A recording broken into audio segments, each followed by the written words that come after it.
Welcome to a new episode of Video Car Review, the international branch of Ausfahrt TV, and I'm your host, Mr. Z, and I call myself Mr. Z because my English is...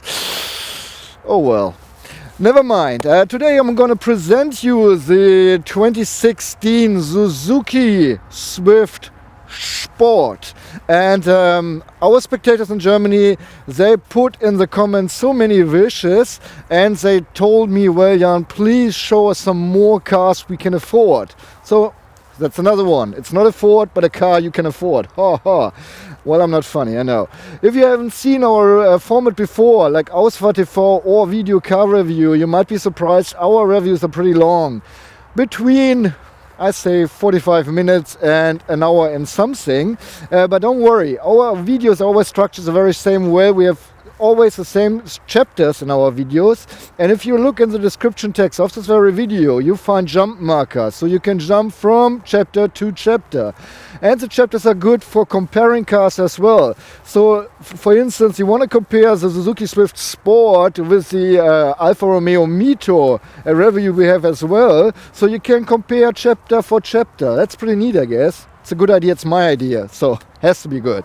Besides that, in the description text you find the technical specs for our test car and the links to competitors, if we have reviewed them yet. Well, looking back in time, of course, in 1983, Suzuki introduced the Swift for the first time. Back then it was really a short car, 3 meters, 59 centimeters, and over the years it grew a little bit more and more and more and more, and now we gained 30 centimeters to the original version.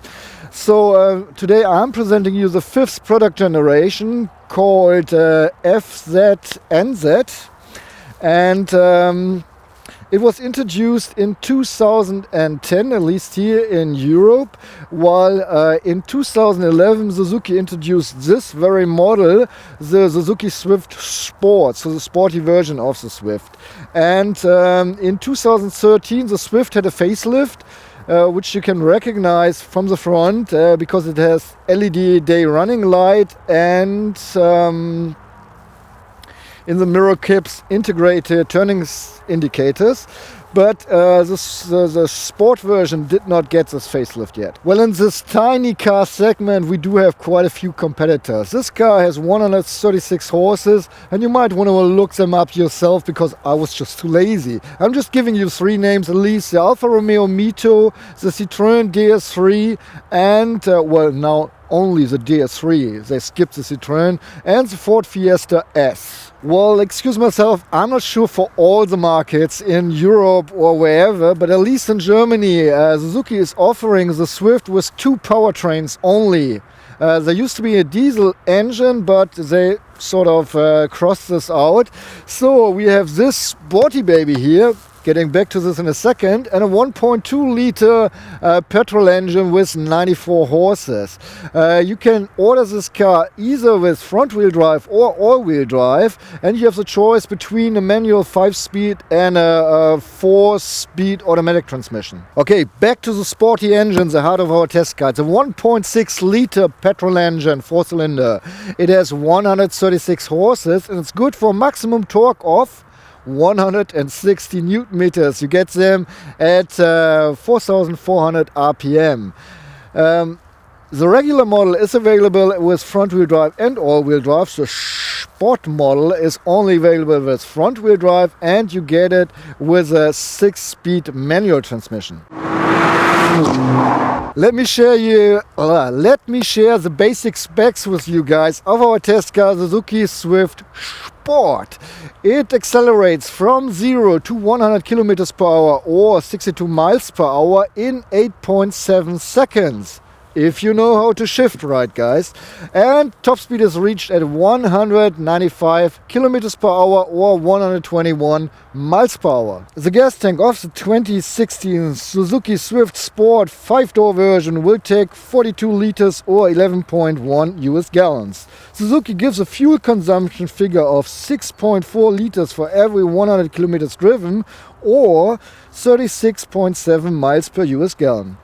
which means that under perfect conditions you can drive up to 650 kilometers or 400 miles without stopping for fuel.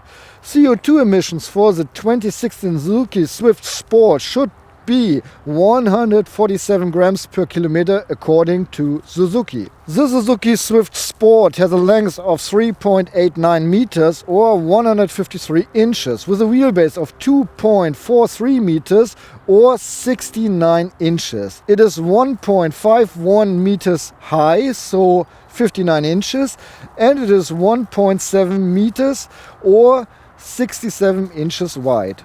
For the turning circle you need at least 10.4 meters or 34.1 feet of free space. The curb weight comes in at 1,130 kilograms or 2,491 pounds. The maximum loaded weight is 1,480 kilograms or 3,263 pounds. In Germany, our test car would cost around about 18,990 euros. Well, Suzuki is offering the regular model, the normal model of the Swift with two different option lines and a limited version called Extra right now, plus the sport model. And the sport model differs from the regular model quite a bit. I'm not really sure. I think it's related to that the regular model had the facelift and the sport model did not. So, while the sport has a much bigger grille, that's a little bit smaller with the regular model, and the sport model comes with these fins next to the fog lamps. By the way, fog lamps are part of the trim level, and the regular version has different headlights. We got big xenon headlights in here, 3 tubes sort of for each lamp, and I think it looks pretty neat under the glass. Alright guys, so we are driving the sport version, and this color is called Cool White Pearl Metallic. Woo! It's one of 4 metallic tunes you can choose from for the sport version. While for the regular version you have 7 colors to choose from. Only red you don't have to pay extra for. And 2 colors you can have with a white roof. Yeah, that's it. Besides that, the sporty version comes with a side skirt, a sporty side skirt, I'm sorry, and privacy tuning of the windows starting from the B-pillar. And of course there's a roof spoiler, but we take the roof spoiler on the back. Yes, and the regular version now with the facelift has turning signals or turning indicators in the cap of the rear mirror. The regular version in the basis trim level stands on 15-inch steel wheels. Our car should stand on 17-inch alloys, but since we are having winter tires here, they put them on 16-inch alloys.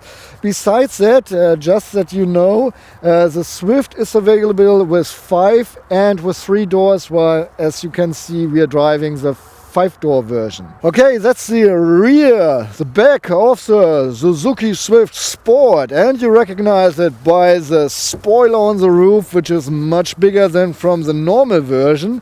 Here, for all the guys who can read, it says Sport even in red, and baby, that's a diffuser with 2 big pipes to make this car look more powerful, I guess. Well, I think it looks nicer than the regular model. The regular model doesn't even show 1 exhaust pipe, I guess. Besides that, with the facelift, they introduced a new design of the rear lights. So this is the old design. I like the way, you know, they have this with all this mirroring and glass and whatever, but we just have regular lights in here. No LEDs. Alright guys, let's look inside the Suzuki Swift Sport. First of all, the doors, not too tiny indeed, open roundabout in a 70-degree angle. And oh, by the way, you see this black knob here? It means I can keep the key in my pocket and open the car just pushing this knob. Might help you, might not. Alright, hopping inside, goes a little bit down. But sporty seats, and I have to reach out just a little bit if I open the door all the way. Alright, welcome in the inside of the Suzuki Swift Sport, and as usual I start with checking the material. So we got hard plastic everywhere here except the stick shift and the steering wheel. Even in the door, hard plastic, a little bit of clothes, hard plastic. So all in all, I can say the whole car is covered with hard plastic. And well, that's it. You know, it's not a premium car. It's not supposed to be one. Works. I'm 180 centimeters tall, so 5'11". I can put easily a fist between my head and the ceiling, so I have lots of space. I didn't have any problems finding a good sitting position here for me. And yes, the two seats are pretty tight together, not even 20 centimeters in between. So what should I say? It's not even a compact car, it's a tiny car, and you feel it. It's not that you have problems with the passenger or with the guy on the passenger seat, but all in all, it's pretty tiny. The windscreen is pretty narrow to me, so it does not have the spacious feeling, or doesn't give you a spacious feeling. But overall, I have enough space for two grown-up in the front. What else do I want from a car? Talking about ergonomy, well, I always, judge the display where it's facing, but here we got a monochrome sort of display. It doesn't matter too much, and all the buttons seem to be pretty much in space where I need them, in place where I need them. Just one remark, to turn on the fog lamps, I have one switch here for the rear, I guess, and one switch down here for the front, which doesn't make too much sense for me. It seems to be a budget thing. Okay, that's it. So we start with a normal routine. I can adjust the height of the safety belts on my shoulder, even if this is a sporty car. And I show you the length of the safety belts as well. So this should be enough for even bigger guys like than me. We have pretty neat sport seats. At least I think they're pretty neat. They give you good side support. They're comfortable. And well, they're covered with clothes. We have a black clothes on here with red contrast steering, and the sport seats. I know because it says sport on the seat. No, they're really sporty seats, seriously. You can heat them up. You have a seat heating, but just turn it on and off, so just one level, stage, intensity, whatever. And I think it's kind of sad because when it starts, it's pretty neat. It gets warm, but after a short while it starts warming and then it gets cold again, and just turning it off and on again doesn't make the heating start over again. You really have to wait a little while, and that's kind of sad because I really like to have it a little bit warmer for a longer period of time.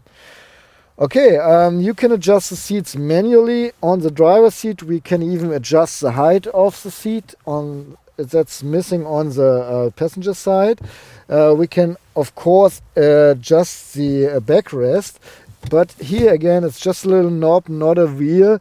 And once I press it, I'm driving, I just want to release my back a little bit, just one stage back, and whoa, here we go. I don't like this. I really prefer if they put little wheels on there. Then for you guys, I scoot back all the way and scoot to the front all the way. That's what it looks like. Okay. Well, yeah, seats comfortable, side support, I mentioned this, seat heating, done. We can adjust the steering wheel, by the way. That's the radius you have. I didn't have a problem finding a good position for the steering wheel. Works fine. It's coated with leather, and even the leather is perforated on the sides where I put my hands. We got this red contrast stitching as well on the steering wheel. It's a multifunctional steering wheel, so we got the volume control on the left side and a mode button to switch through the different modes of the infotainment system, and some things to go on, skip songs, and so on. On the right side are the controls for the cruise control, and down here on the left side we have three more buttons. Take a phone call, hang up the phone, and start a speech command. Yeah. That's about the steering wheel. The mirrors are pretty big for this tiny car. Not too big, but just the right size. That's what I mean. You see enough, and what I like is that you have a good idea where the car ends because the rear lights stick out just a little bit. So this gives you an idea where the car really ends. I like the mirrors. And not so much the inner rear mirror, because I don't see the whole rear window with one side. I really have to move my head to see everything. Besides, if the headrests of the rear bench are out, your view is really limited, but you still see in the middle at least. We don't have any distance control, whatever that supports you parking the car, so that's why I like that you really get an idea where the car ends. And as an option, you can order a rear camera from Panasonic. I didn't really get it in the configurator, but at least I want to mention that it exists. Okay, turning my head around my shoulder, over the left shoulder, well, B pillar is fine. Over the right shoulder, A pillar is okay, B pillar okay, C pillar is well, okay, because it's a tiny car, but there's something in the rear door, some plastic part, that shouldn't be there, because if it wouldn't be there, it would be a smaller spot. Overall, I think I can live with it, it's fine. So, let's check out the cockpit. I want to start the car for you, so you see all the lights go on and off. Well, we have two classical round gauges. On the left side, the ref meter, going up to 8,000 RPM, where the red range start at 7,000 RPM, sorry. And next to it is a coolant temperature control.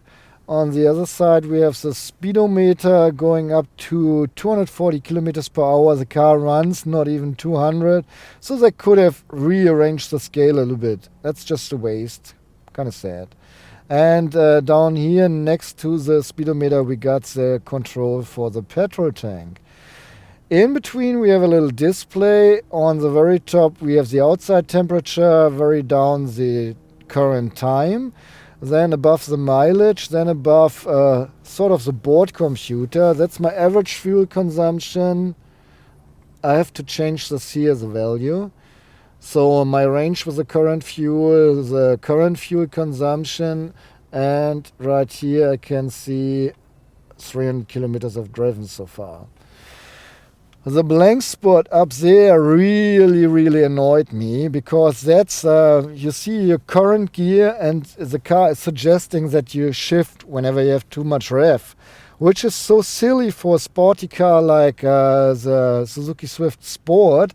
You want to drive with some rev, you know, you want the RPM going up if you want to go sporty, and instead of giving us a digital speed at this place, no, they're telling you please shift. Well, I know when I want to shift, you know. I don't need any suggestion. Okay, however, this, you can read everything easily during day and night time. Same for the radio display. Well, it's an infotainment system, but, you know, old style. Okay, I can turn off the car now. There's no ambient light in the car. There's not even a sunroof available, but I can honk the horn for you. That's how it sounds like. Plus, I'm always trying to find the warning indicator switch now, the emergency lights. That's here in the center with red. I can easily see it, I can easily find it, and I can easily use it. Like it. Alright, on with the video car review compartment check. In the door panels we have a cup holder, bottle holder, where this 0.75 liter bottle fits in. There might be enough space for a liter bottle. I'm not too sure. I just don't have one. And after, behind that is some more storage. Here we have this grip. Some people use it as a storage compartment. Well, I would just use it as a grip. On the left to the steering wheel, we have another sort of compartment. I don't know. It's the same like here, just way shorter. And it's not really something... I mean, can you put something in here? Maybe. Yeah, well, a compartment.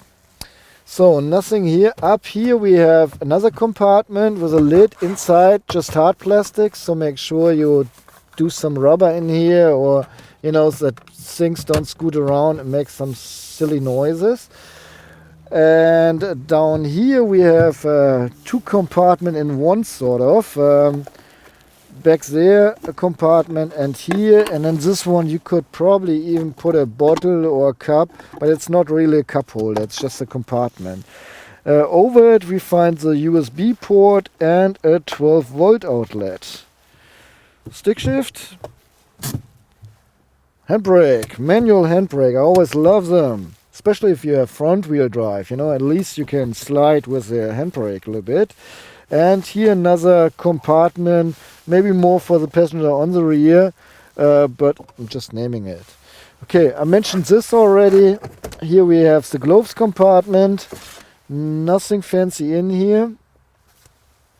No lights, no pen holder, no coin holder, no nothing. But you can disable at least the passenger airbag if you want to have some kids on the front seat. Okay, we have sun visors, makeup mirrors in both sun visors, and here a little thing for documents. We have reading lights for the driver and the passenger, because the entry light is back here. And we have handles on both doors, actually on all four doors. And that's it from the compartment check. So we got the 5-door version, and I enjoy 5-door versions because I have kids and I would like to check out the inside on the rear bench, and I would like to invite you to follow me inside. Well, I'm trying to fold myself in the rear, have to nod my head, but it works. It's not too bad here, actually. Alright, I'm sitting in the rear. I'm 180 centimeters tall, so 5'11". The driver's seat is put in position that I can drive comfortable.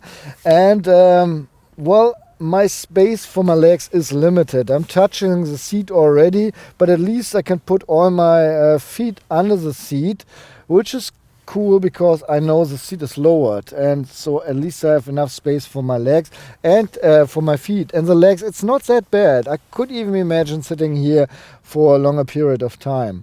When it comes to my head space, I cannot put a full fist between my head and the ceiling, but I do have some space and I can reach the headrest just fine.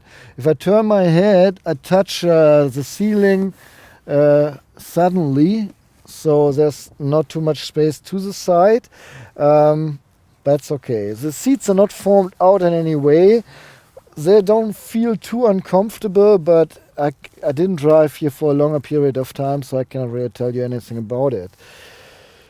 Okay, but the clothes is the same like on the front seats, and we have this red contrast stitching here as well. In the door panels we have enough space to put this 0.75 liter bottle here, but there's just a little more space for anything else. We have this grip where we could store something else. Well, I told you here's a little compartment, but you know, it's so far in the front that I'd rather think it's for the driver. And we have handles on both doors, but nothing else. Talking about kids sitting here in the rear, we have two Isofix hooks, two on each side. We can put a seat, and this is the length of the seat belts. But I would like to say that the locks of the safety belts are not stiff, so kids might have problems buckling up themselves.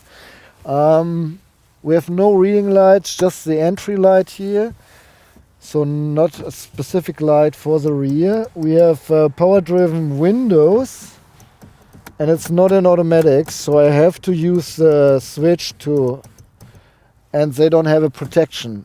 I get stuck in here and it hurts me too. And the point is, you know, the kid is like playing around with the window and yay! And then mom and dad is just pulling up the windows. They don't see anything. They would just hear the kid scream. And I always think it's bad that there are still manufacturers that don't put in a protection here, so kids won't harm themselves. Yes, but overall that's it from the rear.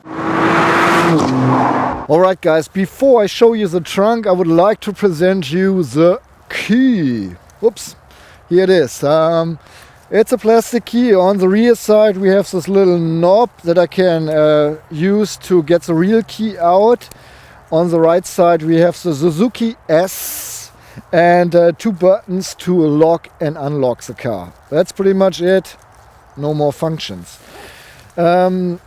So we can start with the trunk. I have a push button right here, and this way the trunk opens and our tripod case fits in here. I'm impressed.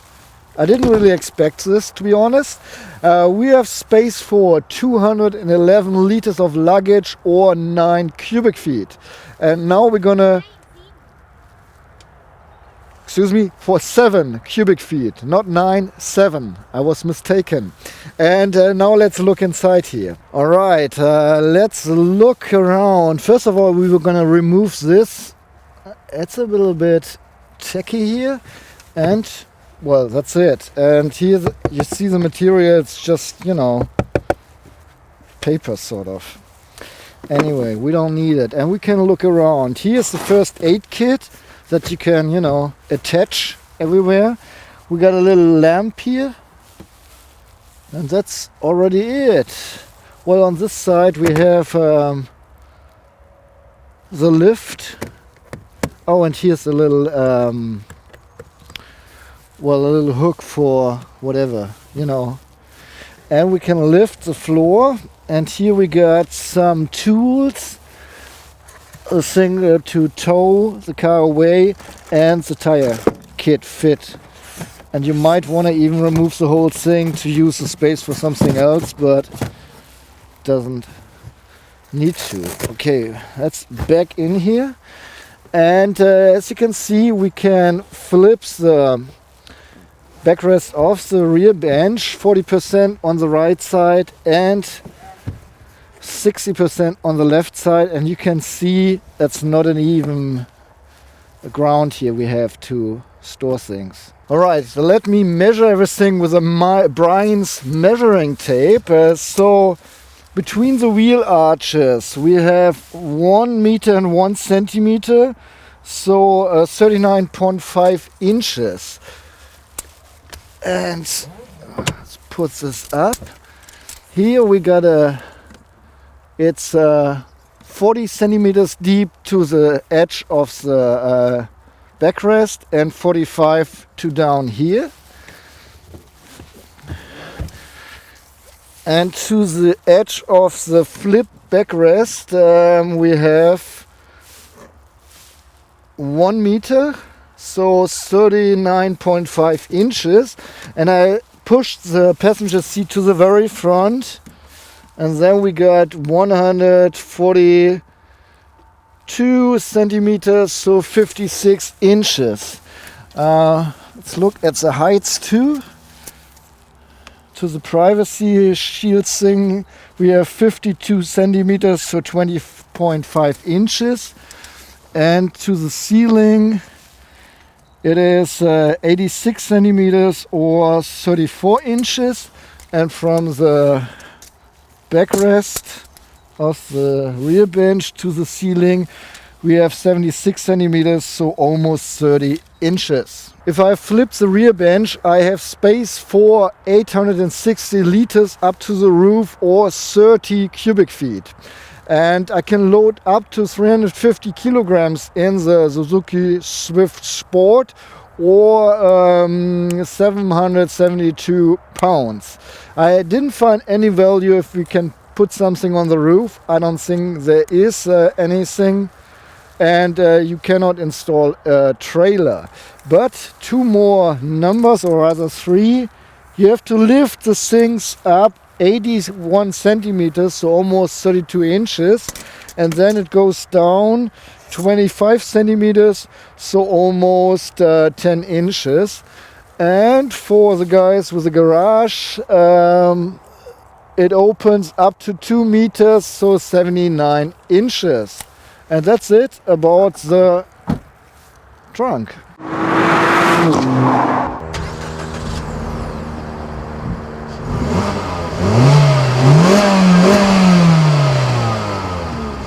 Alright guys, let's come to my driving impression here with the Suzuki Swift Sport and its 136 horses. We have the manual 6-speed. I'm driving in 6th gear now, 3000 RPM, going 120 kilometers per hour. Just cruising on the Autobahn, sort of. And actually I'm looking for the traffic. I can let you know already that the manual 6-speed is fine. It's could be a little bit more precise, and for some reason it's a bit loud when I shift. So 5th gear, 4th gear, and even 3rd gear would go 7000 shift, full throttle, 6000 at 150 kilometers per hour. Well, lady, hop, hop, hop. That's a point in Germany. We have so many people who are not really familiar with driving on the Autobahn, or they're just daydreaming.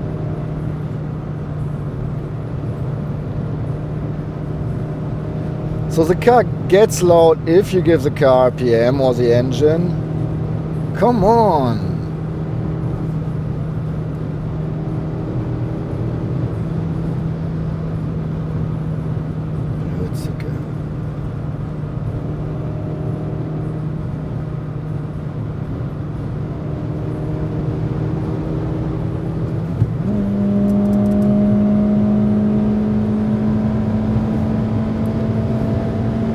So 4th gear, 7000 RPM at 180 kilometers per hour, shifting into 5th gear, 5500 at 180 still, and pushing. Come on. 6000 RPM at 190, which is already top speed, sort of, 200.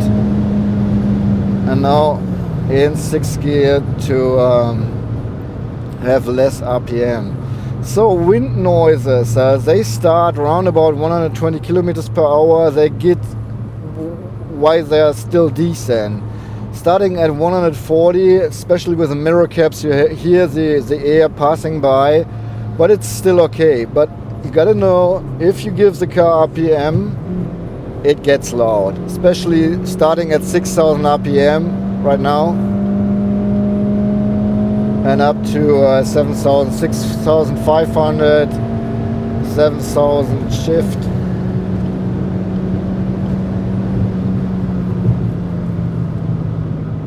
And here's the speed limit.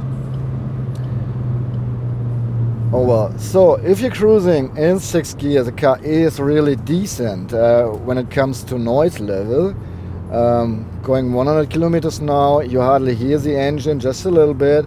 The engine, by the way, it's not feeling like you really hear the two exhaust pipes back there. It's rather, a regular exhaust system. That's what sounds for me. Could be a little bit more sporty, but overall, it's okay. I was smiling every once in a while.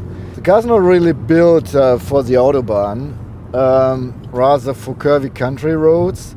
But since we're the only country, rather or more or less, without a speed limit, for you guys it will be fine on your highway.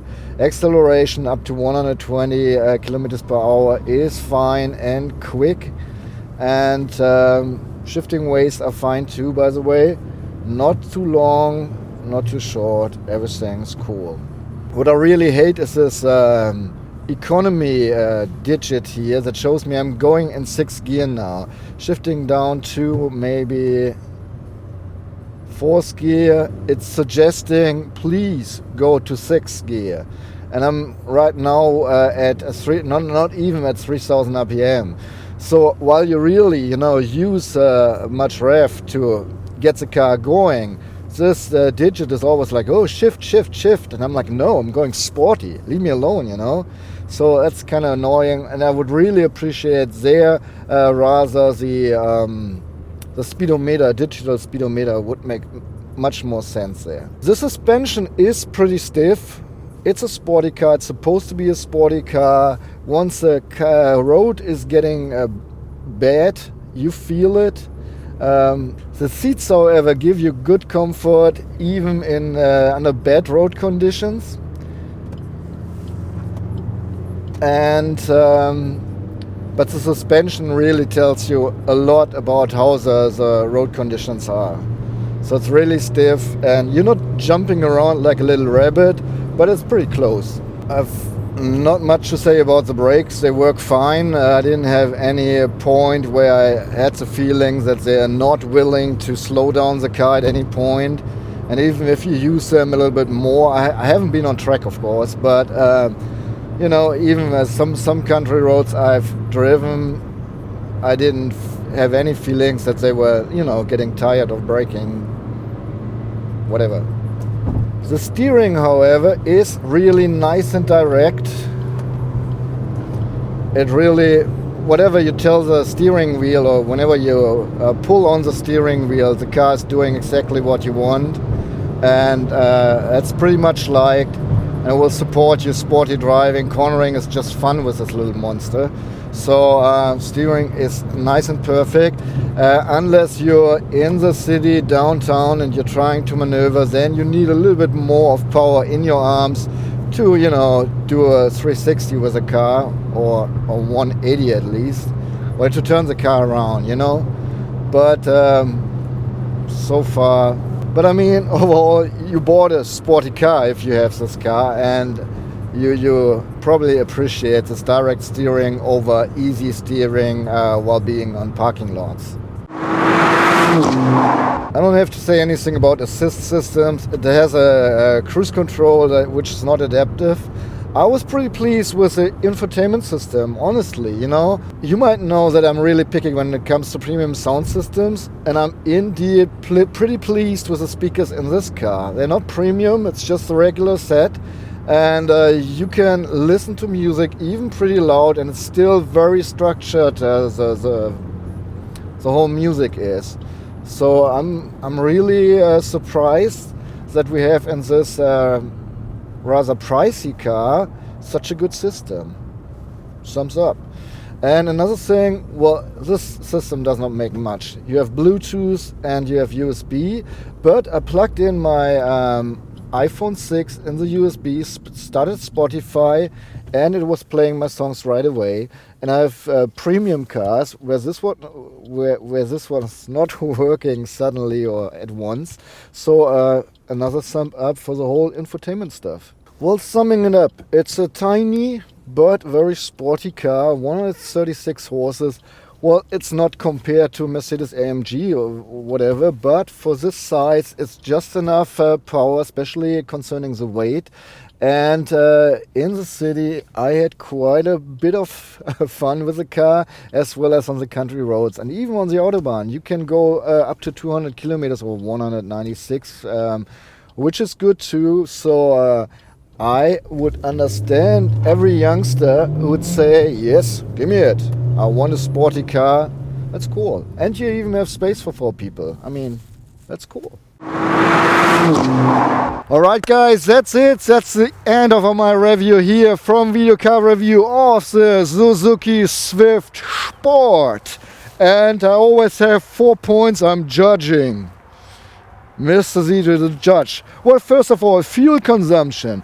Suzuki claims a fuel consumption of 6.4 liters for every 100 kilometers driven. I've driven 300 kilometers with the car, 150 on the Autobahn, 150 more or less city limit traffic.